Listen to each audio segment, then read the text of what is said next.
Bro రీసెంట్‌గానే జగన్ గారు పర్యటన చేస్తా ఉన్నప్పుడు ఆయన కారు కింద ఒకతను పడి చనిపోయారు. అయితే ఈ కేసులో పేర్ని నాని గారి పేరు కూడా వినిపిస్తుందనమాట. దాని గురించి ఆయన అడిగినప్పుడు ఏం చెప్తానంటే, నేను జస్ట్ జగన్ గారు కారు ఎక్కమంటే ఎక్కానే తప్ప నాకేం తెలీదు.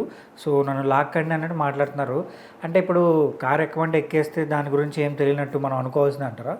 అంటే బేసిక్‌గా మనం ఒక కార్‌లోనో, బస్‌లోనో ప్రయాణిస్తున్నప్పుడు అవతల ఒక యాక్సిడెంట్ జరిగింది. దానిలో మన వల్ల అంటే మనం ఉన్నాం కదా, ఆ డ్రైవర్ వల్ల అయినా సరే ఎవరన్నా మన కారు కింద, మన వెహికల్ కింద పడి గాయపడినప్పుడు అట్లీస్ట్ కన్సర్న్ ఉండాలి.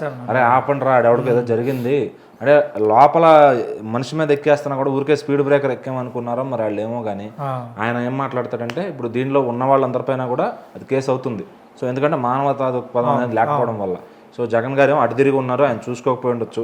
సో లోపల కనీసం వీళ్ళన్నా అన్ని దిక్కులు చూస్తూ ఉంటారు కదా, అంత సడన్గా జరిగినప్పుడు ఎదురు 10 మంది వచ్చి ఇట్లా ఆపమన్నప్పుడు అప్పుడైనా అర్థం చేసుకుని ఏదో జరిగిందని దిగి చూడాలి కదా. అది కూడా లేదు.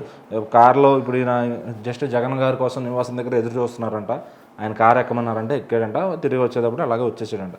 మధ్యలో ఏం జరిగిందనేది ఆయనకు తెలియదు అని చెప్పి ఆయన చెప్పడం.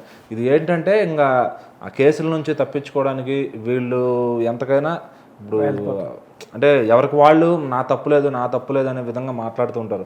ఇక మరి నాయకుడు నా తప్పు లేదు అన్నప్పుడు మరి కింద వాళ్ళు ఆయన అనుచరులు ఎట్లా మాట్లాడతారంటే ఇట్లాగే మాట్లాడతారు అనమాట. సో పేరు నాని గారు తెలివితేటలుగా మాట్లాడతారు ఎక్కడికి వెళ్ళినా కూడా, ఎందుకంటే తన తప్పు ఏమీ లేదన్నట్టు, అందరూ తననే కార్నర్ చేస్తున్నారు అన్నట్టు. సో ఎవరు ఉత్తిగానే కార్నర్ చేయరు కదా, ఆయన ఏదో ఒకటి అనకుండాను ఏదో ఒకటి చేయకుండాను. ఖచ్చితంగా ఏంటంటే ఇట్లాంటి విషయాల్లో మరి ఇక్కడ మొత్తం అందరూ దొరికిపోతాడు. ఆయన నోరిప్పితే ఏంటంటే నాయకుడు దొరికిపోతాడు. నాయకుడి కోసమైనా సరే ఈయన మీద తప్పు లేదని చెప్పుకొని ఎవరికి వాళ్ళు అట్లా నా తప్పు ఉంటే ఏదైనా మిస్టేక్ జరిగిందంటే జరిగింది, ఆ తర్వాత దాన్ని ఎలా రిజాల్వ్ చేయాలనే దాంట్లోనే ఉంటుంది. మీరు అక్కడ పక్కన పెడేసి వెళ్ళిపోయారే తప్ప మీరే మాట్లాడినట్టు కనీసం వెళ్ళి ఏంటి ఎలా ఉన్నారు, హాస్పిటల్కి తీసుకెళ్ళాలా, అంబులెన్స్ పిలిపించాలి. వాళ్ళ పార్టీ కార్యకర్తలు కూడా లేదు, అతను ఏదో ఒకటి చేద్దాం, కనీసం నీళ్లు తాగిచ్చే మనిషి లేడు అక్కడ. సో ఏంటంటే జగన్ చూసాము అయిపోయింది అంతవరకు, అక్కడ ఎవడు చచ్చాడో ఎవడు పోయాడో, ఎందుకంటే ఎవరి ఇంట్లో జరిగినప్పుడు వాళ్ళకి నొప్పి తెలుస్తుంది అనమాట ఖచ్చితంగా. సో ఇప్పుడు అట్లా ఏంటంటే రేపు ఇంకొక కార్యకర్తకి జరగకపోదు, ఈరోజు అతనే ఎగిరెగిరి కొడతాడు, జై కొడతాడు.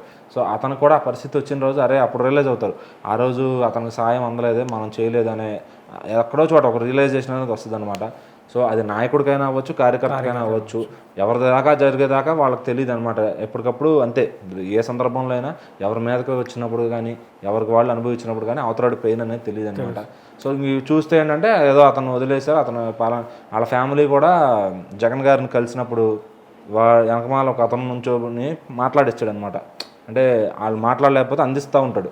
అంటే ముందు ప్రిపరేషన్, జగన్ గారు వచ్చినప్పుడు వాళ్ళదే తప్పండి, మీదేం తప్పలేదండి అని వాళ్ళని బెదిరిచ్చో భయపెట్టో డబ్బులు ఇచ్చో ఏదో చేస్తే ఇంకా వాళ్ళ చిన్న ప్రాణాలు, డబ్బులు రాగానే ఇంకా ప్రాణాన్ని కూడా మర్చిపోతారు. సో అట్లా దీన్ని అంటే రాజకీయంలో చేసేస్తున్నారు అనమాట. అంటే వీళ్ళే చేసి వీళ్ళే రాజకీయం చేసుకునే పరిస్థితి అయిపోయింది. సో మరి ఇంకా ఎవరో ఒకళ్ళు వాళ్ళకి ఆర్థిక సాయం అందిస్తే పోనీ ఏదన్నా తృప్తిగా వాళ్ళకి